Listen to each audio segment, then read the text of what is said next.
todos y bienvenidos a este nuevo video.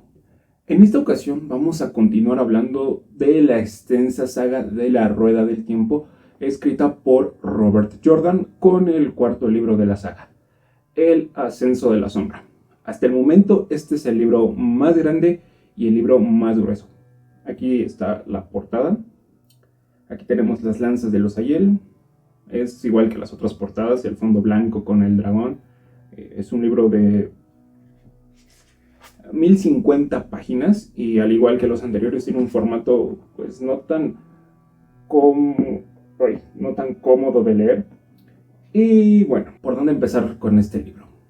Muchas personas catalogan a esto como el inicio de la saga debido a que aquí el dragón renacido ya se pone las pilas y empieza a hacer algo como el dragón renacido. Esta reseña va a tener spoilers, entonces si no han leído los libros anteriores y quieren saber pues qué tan bueno es este libro o qué tan malo, rápidamente les tengo que decir que el desarrollo de personajes es más grande, es más intrínseco, amplían muchísimas cosas de una manera impresionante. Todo esto del poder único, de las profecías, etcétera, cobran muchísima relevancia. Y hay muchos momentos que a pesar de que no tienen una batalla enorme, son emocionantes y son épicos, a más no poder. Eso es lo único que les puedo decir si no han leído el libro, pero pues si ya lo han leído y quieren ver si alguna u otra cosa, pues a partir de ahora ya voy a decir de qué trata el libro, ya voy a entrar un poquito con los spoilers y por ende pues si no han leído el libro les sugiero que se salten esta parte o cierren el video, lean el libro y después de 2-3 semanas de haberlo leído, o una, quién sabe, vienen y pues ahora sí, continúan a partir de aquí. ¿De qué trata El Ascenso de la Sombra? El dragón renacido ahora rige la ciudadela de Tyr.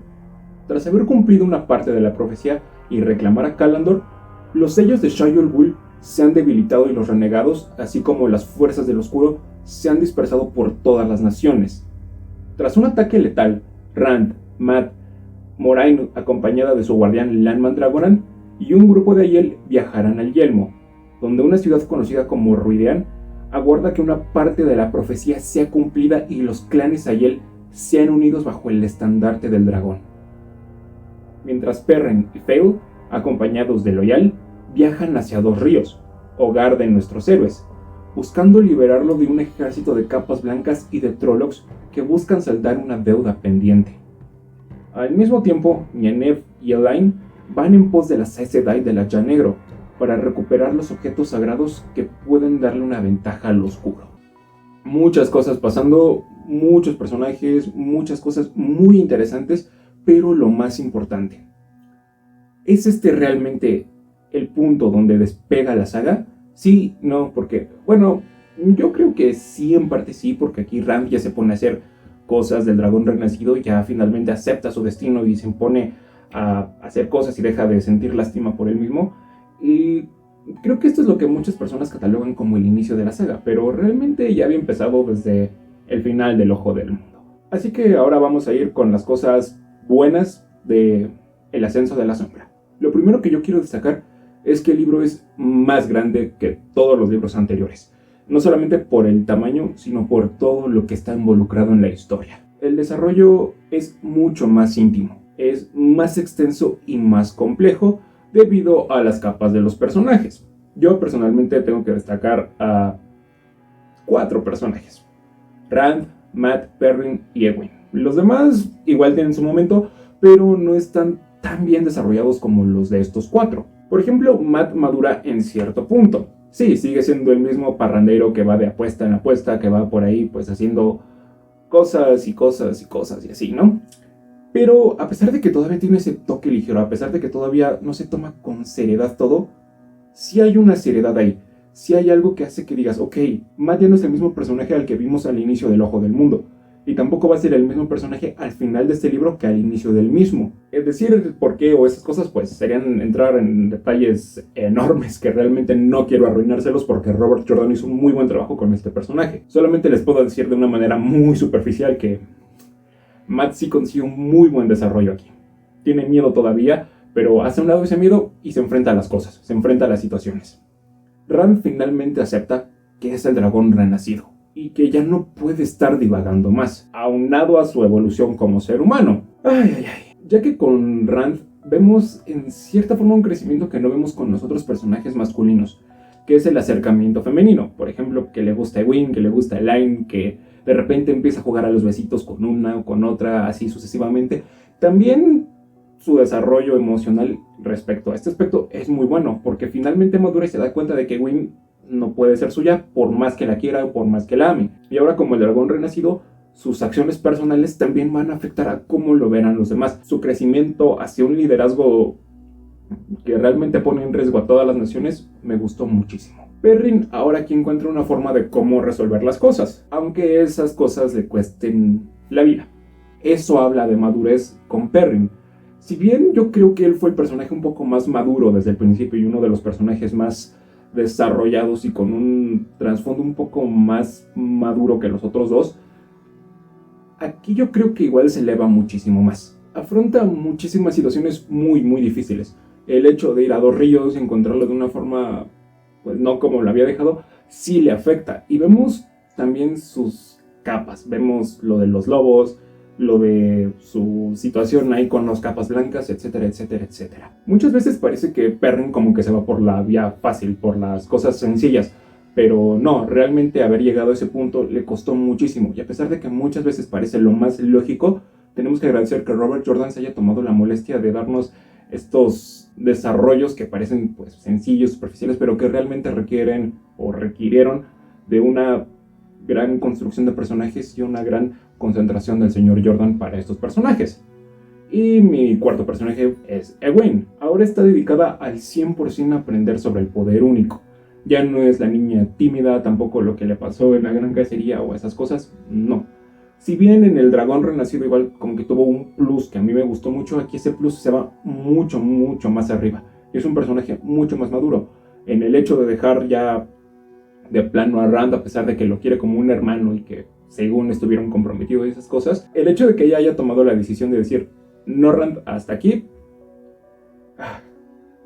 sí me pegó, sí sentí feo, pero creo que igual fue algo muy necesario para este personaje. También a través de Egwene vemos la perspectiva del poder único a través de diferentes naciones, de diferentes culturas, etcétera, etcétera. Porque ya nos hemos dado cuenta de que el poder único no se utiliza solamente para el bien, también se utiliza para el mal. Y ver las perspectivas de esto y que todas culminan en Egwene, se me hizo una de las cosas más acertadas que Robert Jordan pudo haber hecho con este personaje. Aquí ya es un personaje mucho más decidida, Egwene ya es más decidida y ya sabe exactamente qué es lo que quiere y a dónde va a llegar.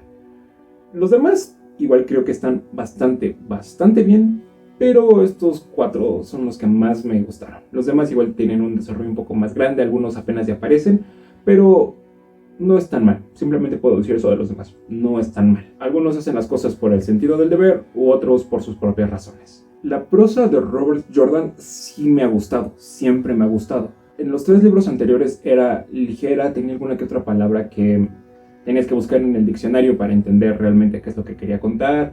Era muy inmersivo, era muy envolvente, era muy atmosférico. Y eso, a pesar de que a veces se me hacía muy pesado, muy denso, me gustaba y lo aprecio demasiado. Robert Jordan en El Ascenso de la Sombra eleva su prosa a un nivel magnífico y magistral.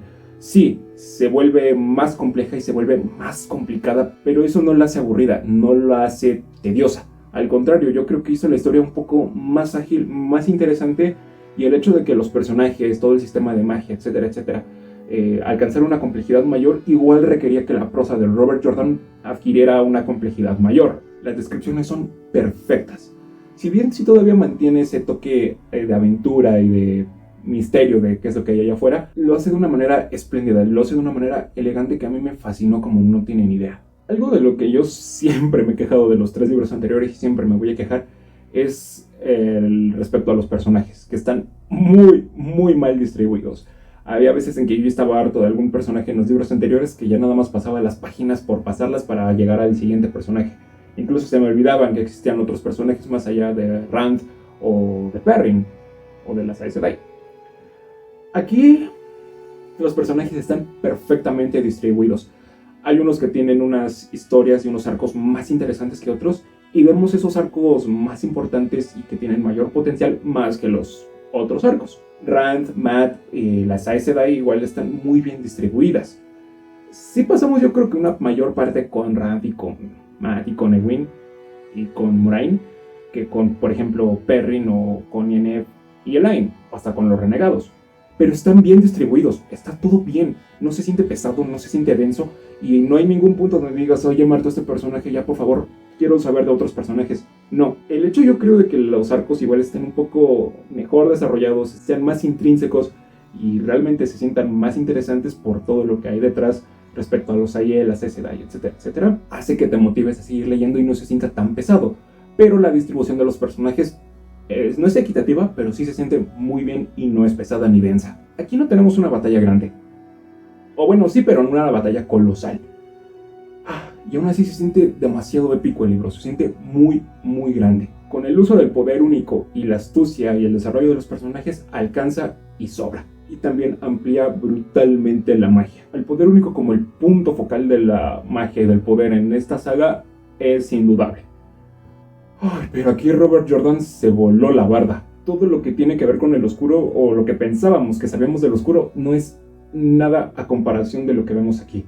Los renegados que habíamos visto apenas son una cosita de nada a comparación de lo que pueden hacer los otros renegados. Sobre todo al final hay unos pasajes de Rand con un renegado ahí que, o sea, te impresiona, que piensas que ya llegaste a un límite en la historia, pero Robert Jordan te dice, no, todavía no hemos llegado al límite, apenas eso era el principio y lleva todo al cielo de una manera magistral. Como las Aes Sedai van desenvolviendo cositas por ahí, van ampliando sus poderes, es magnífico. Y no es spoiler, pero sí tenemos un vistazo más grande, más épico a lo que fue la era de la leyenda. Te das cuenta de que conocemos muy poco realmente de toda la historia de la Rueda del Tiempo. En este punto estamos tejiendo el despegue de Rand como el dragón renacido y se siente muy, muy bien saber que todavía hay muchísimas cosas allá afuera, más renegados, más usos del poder único, impresionante. Otra cosa que me gustó demasiado es que regresamos a Dos Ríos, pero en medio de la historia.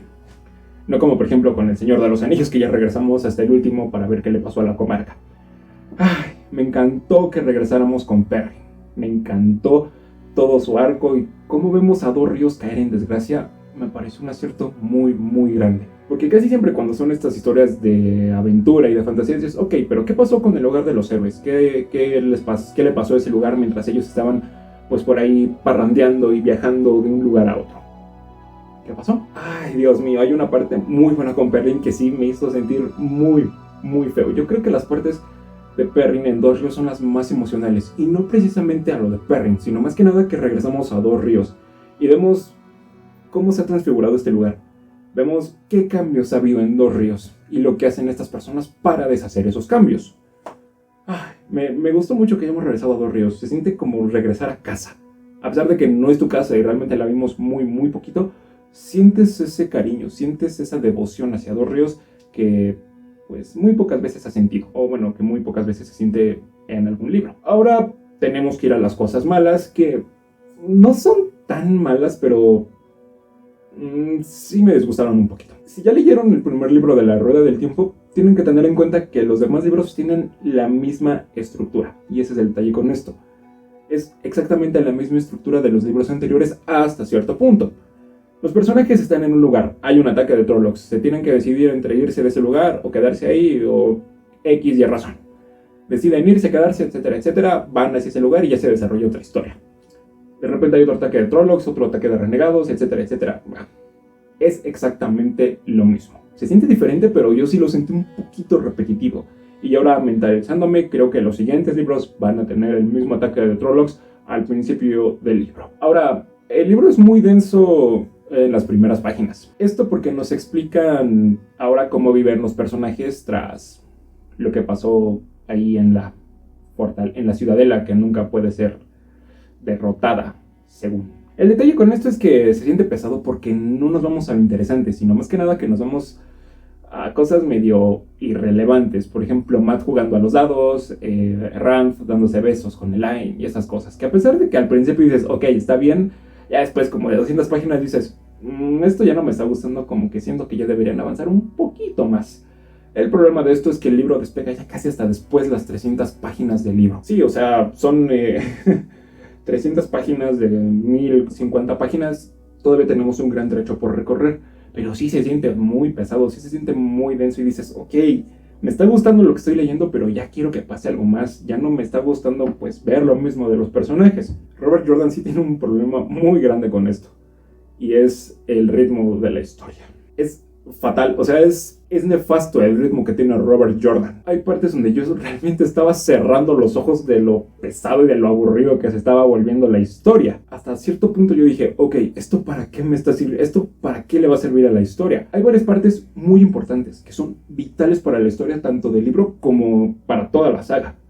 Una muy importante con los Aiel.